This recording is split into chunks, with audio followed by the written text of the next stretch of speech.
vamos a dar inicio entonces a nuestra sesión. Si ustedes ven en la pantalla, tenemos ahí lo que dice apuntes del martes 11 de febrero, la semana pasada. Y comentábamos que en la mejor ficción narrativa, la trama no es una sucesión de sorpresas, sino una sucesión cada vez más emocionante de descubrimientos o de momentos de comprensión. ¿Qué quiere decir esto? Yo quisiera escuchar algunos comentarios de los compañeros en este momento, particularmente de este punto, en donde habla de que no es una sucesión cada vez más emocionante de descubrimientos, sino de de sorpresas. No es una narración, no es ir de una sorpresa, de un acontecimiento a otro y luego saltar al que sigue. Ustedes seguramente, y lo he dicho en otros momentos del curso, habrán visto que, por ejemplo, hay películas, ¿no?, que nos ponen mientras estamos de viaje en un autobús, en el avión incluso, y resulta que esas películas van saltando de un acontecimiento a otro. Entonces uno se puede echar un sueñito fácilmente y no te perdiste nada de la película. Despiertas y dices, pues a ver, ahora voy a ver cuántos coches más chocaron o cuántos más se murieron o cuántos más dispararon, qué sé yo. Acontecimientos que a fin de cuentas, aunque tienen una secuencia, están deshilados, están incoherentes, es decir, no integran un concepto, algo que nos permita descubrir algo. Contrario a eso, cuando leemos una novela como las novelas policíacas contemporáneas o un poco anteriores de Sir Arthur Conan Doyle, Sherlock Holmes, Agatha Christie, qué sé yo, una serie de autores de ese género, descubrimos nosotros una sorpresa que nos lleva de la mano para casi ser nosotros quienes descubramos al culpable. Y luego ya nada más el detective lo que hace es explicarnos el por qué teníamos razón de que ese era el culpable. Pero el descubrimiento lo realiza el lector. No se lo regalan, no se lo dan. Y esto es posible gracias a este principio que veíamos la semana pasada. En la mejor ficción narrativa, la trama no es una sucesión de sorpresas, sino una sucesión cada vez más emocionante de descubrimientos o de momentos de comprensión, es decir, de entendimiento. Si el entendimiento no está presente en una narración, bye. Como veíamos hace una semana, es muy usual que nos da por escribir de todo y un poco delirante. Revisábamos un texto en donde saltaba de una cosa a otra. El mismo autor esta semana me mandó un nuevo trabajo y me encuentro con que ha dado un salto, pero bárbaro, porque de una forma de escribir saltó a una forma mucho más coherente y ya tiene una estructura, como que ya se puso a pensar a ver qué estructura le voy a dar. Y con esto quiero comentar algo que es muy importante para todos los compañeros que se encuentran en línea. Híjole, como que estamos peleados con las estructuras, como que estamos peleados con planear nuestro trabajo antes de realizarlo. Como que traemos con eso un problema. Y entonces, ¿qué pasa? Bienvenido, Francisco. Todos bienvenidos. Es nuevo, ¿verdad? Perfecto. Traemos un conflicto con esa cuestión. Nosotros creemos que redactar es desahogarnos así, como en automático. Y entonces, ¿qué pasa? Que no logramos un trabajo que tenga una estructura, sino que hacemos un trabajo que va de acuerdo a cómo salta de acuerdo a todos los saltos de nuestras emociones. Por favor, si no quieren hacerlo, pues no lo hagan. Nadie puede obligar a nadie a hacer lo que no quiere. Pero ojalá, yo los invito a que procuren ustedes planear su trabajo antes. Y ahí voy a mencionar algo. ¿Cómo se planea un trabajo? Para aplicar este principio. Todos ven el principio, ¿verdad? Que dice en la mejor ficción narrativa, etcétera, etcétera. Bueno, ¿cómo se planea un trabajo para aplicar nada más este principio? Es bien sencillo, se van a asombrar de la sencillez. Bueno, primero que nada, si yo lo que quiero es llevar al lector a una sucesión de descubrimientos, pues entonces lo primero que tengo que hacer es, fíjense muy bien, en una hoja aparte, puede ser utilizando un mapa mental, escribo, inicio de la historia empieza cuando Juanito llegó a su casa, por decir algo. Luego imagino cómo va a ser más o menos la trayectoria, pero no la escribo y me salto hasta el final. Bueno, ese Juanito que llegó a su casa, ¿yo cómo quiero que termine? Juanito llegó a su casa, pero no nomás así llegó ya, sino que llegó con un estado de ánimo. Entonces le anoto ahí, llega a su casa con tal estado de ánimo. Entonces ya tengo un principio para organizar mi trabajo, como dice en el apunte que estamos viendo. Y cómo quiero que al final sea su estado anímico, o cómo percibo que puede ser su estado anímico. Porque a no ser que ustedes vivan así bien liso, ¿verdad? No lo sé, se los digo sinceramente. A lo mejor, pues, se levantan igual que se acuestan, o se acuestan igual que se levantan, o no viven nada en el transcurso, no cambia nada de su estado de ánimo. Si es así, aguas, porque está pasando algo. Porque pues no es una forma natural de vivir. En el ser humano, todos los días, de la mañana a la noche, lo natural es que haya una transformación. Aquí lo que debemos entender es que el personaje, como persona viva, no puede, no debería terminar como empezó. ¿Correcto? Por ahí es lo primero que truena una historia. Porque pasaron un montón de cosas, pero ¿qué creen? Al personaje no le pasó nada. Les voy a pedir de favor que me vayan contando y para que se presentan con los compañeros en línea para que los escuchen. Buenas tardes, yo soy Oscar Estrada y pues simplemente con la semana pasada que vine a la sesión, yo comencé el día pues de una forma bastante rutinaria, ir a la escuela y todo. Y cuando vine aquí y me hizo la corrección del trabajo que hice, realmente no pude parar de pensar en todo eso en el transcurso de lo que restaba del día. Y llegué a casa un poco exaltado y también pensando en muchas cosas, más bien en cosas que podía cambiar y mejorar al momento de corregir y planear hacer un texto, cualquiera que fuera. Qué bueno. Y bueno, ese fue un cambio que tuve y fue muy reciente, fue la semana pasada. ¿Cuántos años tienes, Oscar? 19. 19 años. Quiero comentarles una cosa. Él está muy dedicado, muy seriamente, a este asunto. Lo puedo ver en su trabajo. No me tiene que decir que le interesa realmente. Se ve en su trabajo. Y te felicito, qué bueno. Y qué bueno que tengas la oportunidad de reflexionar.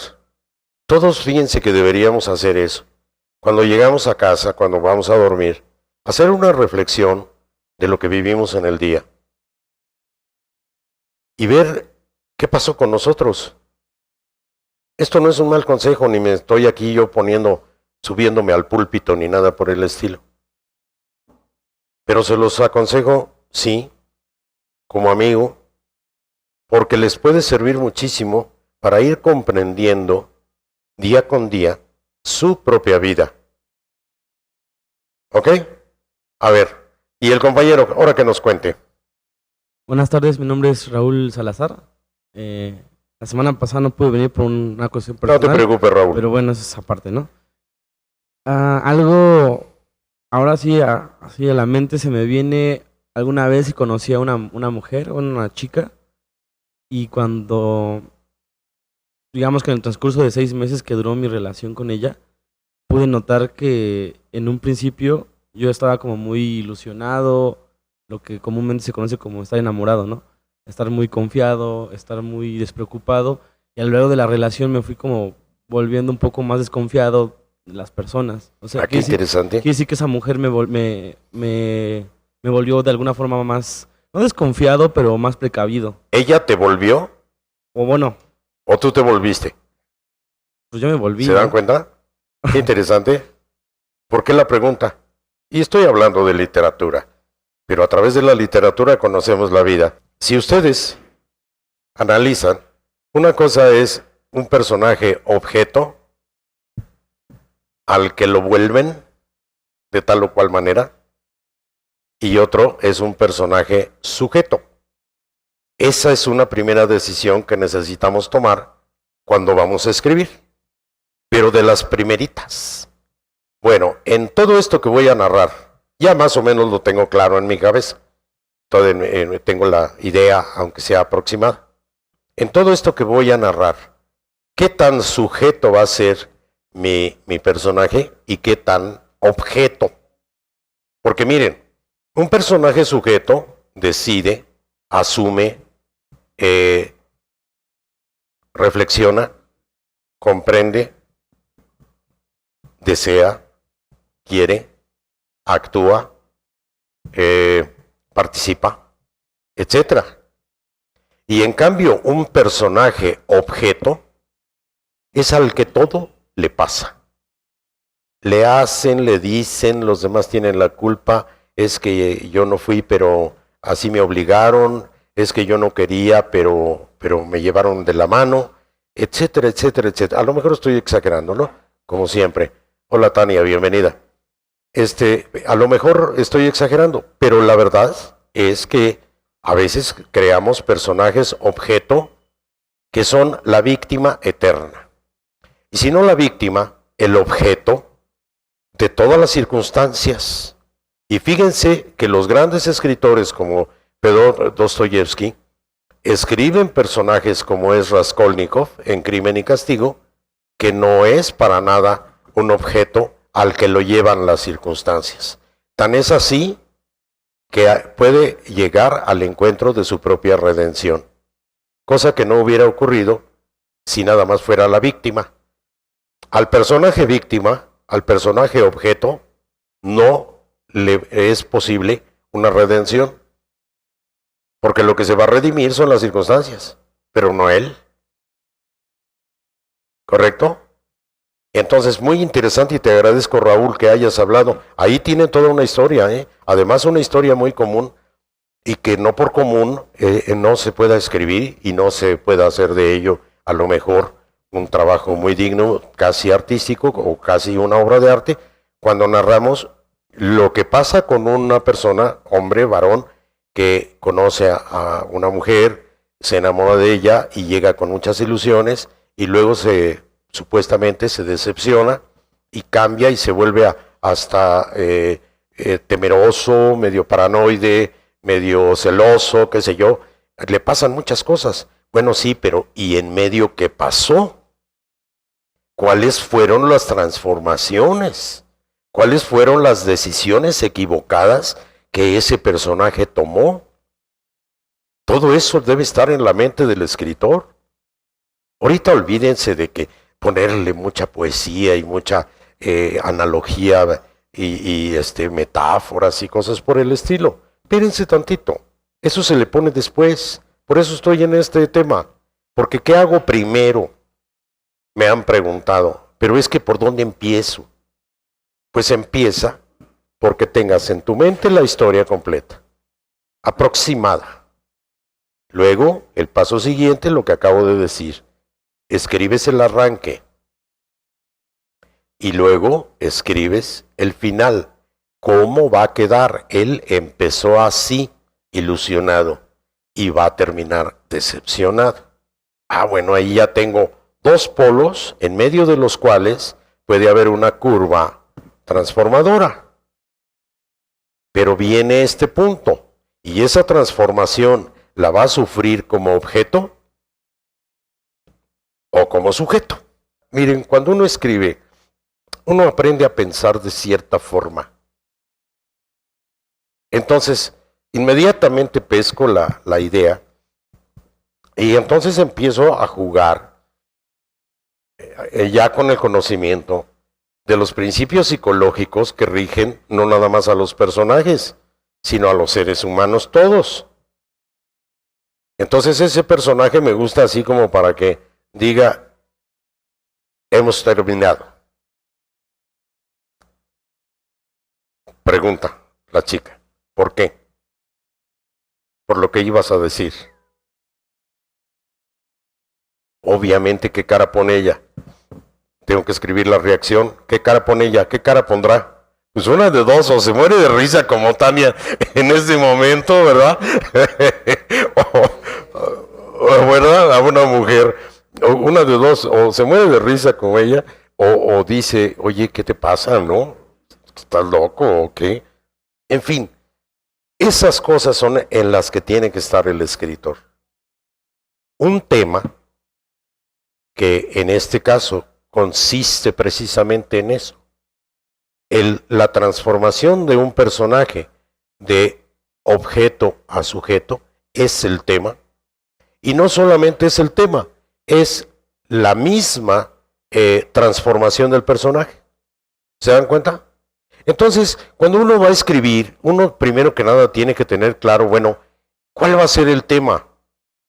El tema obviamente tiene que ser un tema tomado de la vida misma. ¿Correcto? No un tema, ojo, ahí voy a meterme en algo que es importante. El tema no puede ser un tema filosófico. Eso tiene que quedar claro. Eso no sirve como tema más que ya cuando se es muy, muy hábil y se tiene mucha experiencia, como para decir el tema va a ser un tema filosófico, aun cuando lo sea, desde el principio y por razones de disciplina técnica, ese tema lo debo convertir en una persona física que tiene una transformación, por ejemplo, del autoengaño al encuentro con la verdad. Un escritor inmediatamente a lo que procede es a convertir eso que acaba de decir, el paso de la mentira o de la falsedad a la verdad, al descubrimiento de la verdad, representado en una persona. Entonces, sobre lo que voy a escribir no es sobre un tema, aunque sea lo que trate de una manera subyacente, implícita, el tema filosófico, de lo que voy a escribir es de un personaje que va del autoengaño al encuentro con la verdad. Eso es otra cosa. ¿Nos quedó claro? Y fíjense que hasta nos serviría existencialmente para una cosa. Somos muy dados a pensar, a intelectualizar las cosas. Y hablamos de economía, no me estoy refiriendo a nadie en especial, hablamos de economía y no hablamos de personas que van a vivir, que van a experimentar esos procedimientos económicos. Entonces hablamos de economía como si fuera una especie de ente independiente que no incluye a las personas. Y cuando hablamos de economía estamos hablando de gente que vive un régimen económico, no de un principio abstracto, sino de algo muy objetivo que se traduce en formas de vida, de consumo, hábitos, etcétera, etcétera, etcétera, etcétera. Entonces, somos fácilmente manipulables a través de estos falsos esquemas. Y voy a poner un ejemplo, y aquí sí me refiero concretamente. De repente a un señor político, gobernante de una ciudad, dice que le interesa mucho la salud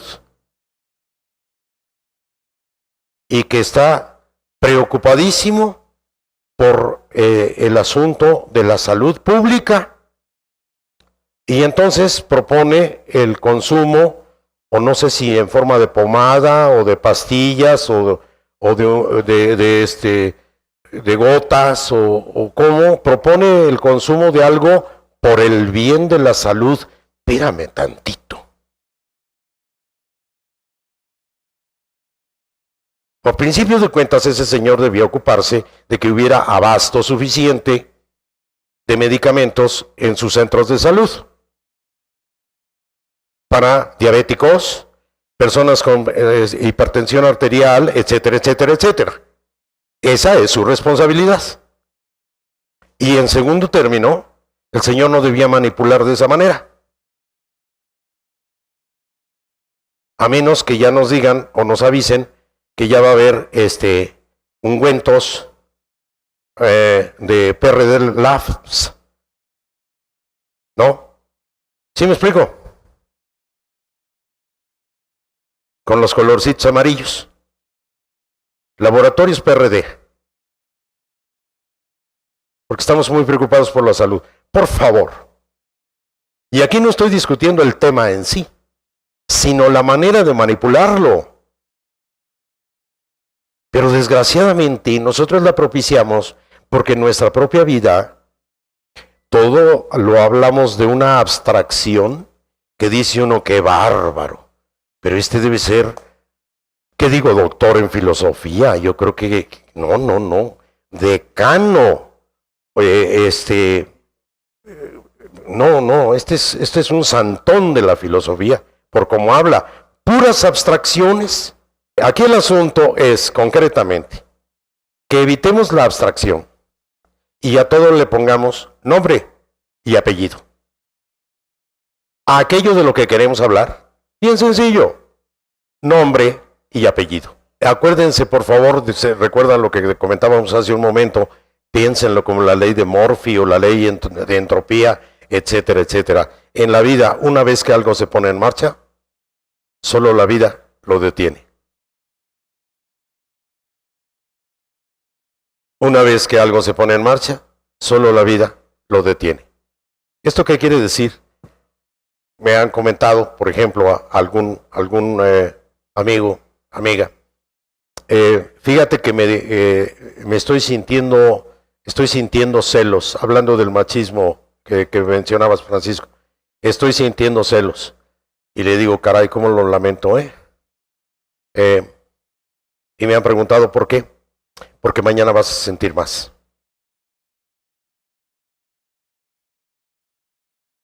Ahí tienen algo para poder empezar una narración. ¿Y cómo sabes? Porque una vez que en la vida empieza algo, solo la vida lo detiene.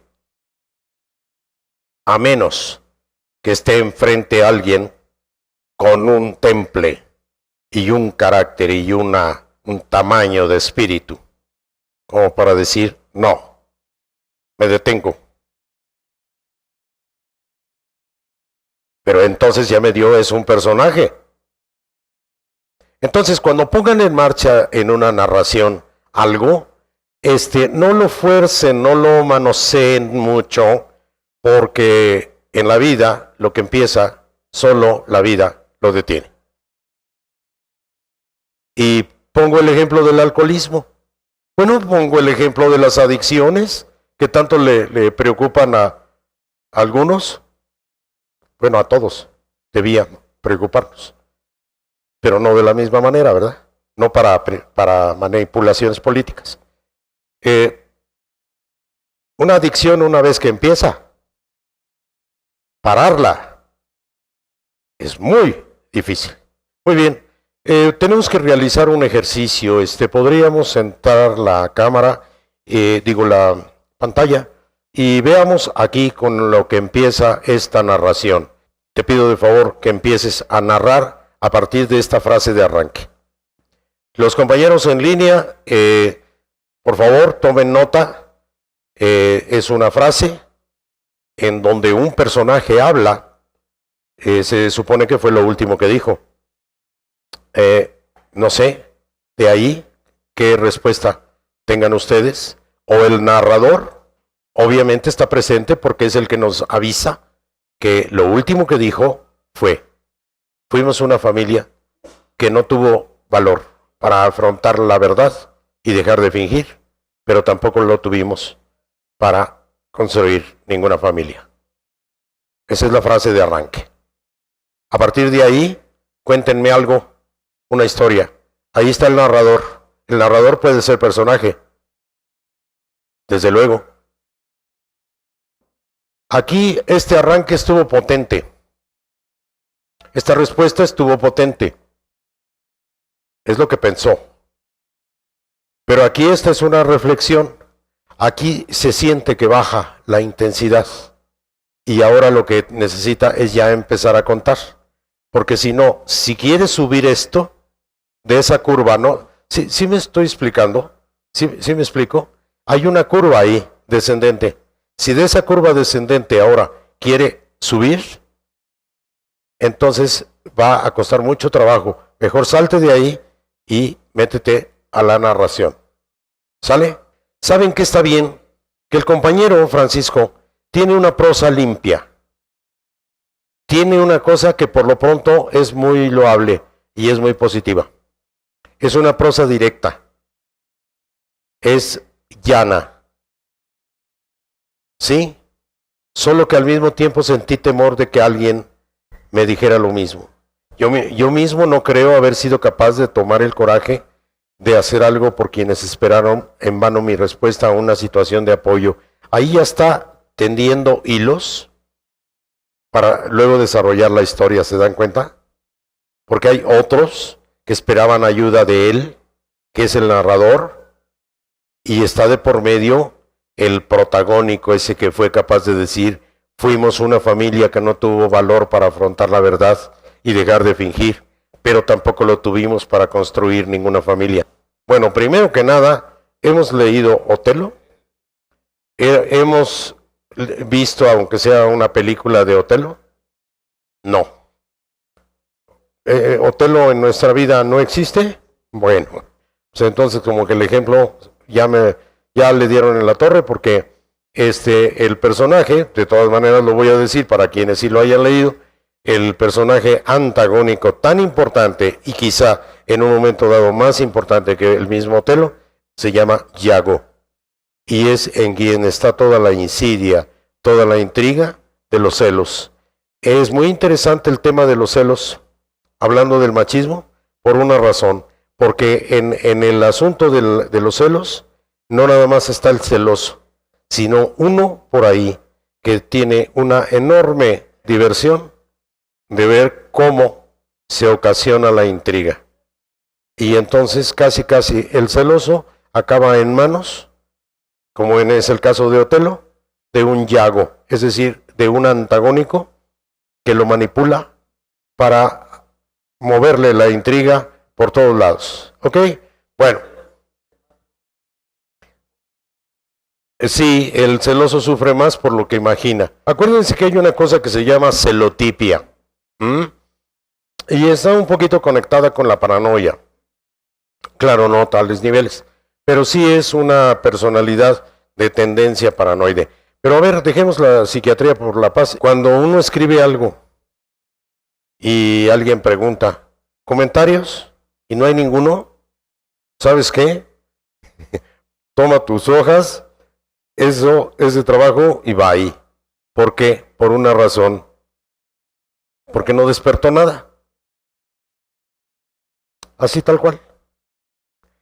Cuando te hacen pedazos y dicen, pero es que es de una tal o cual forma, estoy en desacuerdo con lo que dice allí, etc. Ay, dices, perfecto, ya me puedo ir tranquilo.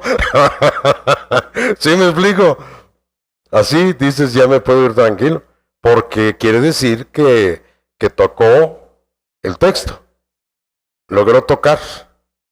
Y este texto tiene una característica, y la vamos a decir, técnicamente hablando. Está excesivamente cotidiano. Y esa cotidianeidad no es el tema del que trata, sino cómo está dicho el tema. Está dicho de una manera muy cotidiana. No hay intención de escritor. No hay puntilla. No hay agudeza, sino muy cotidiano.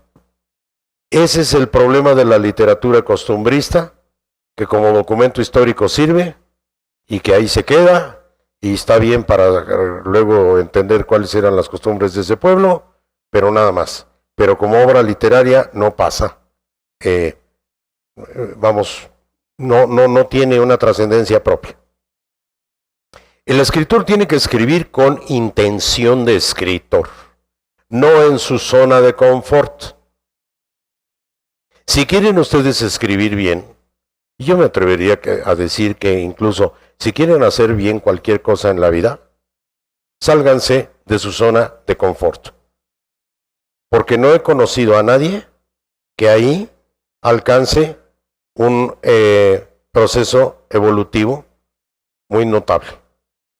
Su zona de confort pues está bien para irse a su casa, para descansar como esta noche, qué sé yo. Su zona de confort es para sus momentos de relax. Pero si ustedes quieren escribir desde su zona de confort, y ahorita me gustaría escuchar sus comentarios al respecto, no lo van a lograr.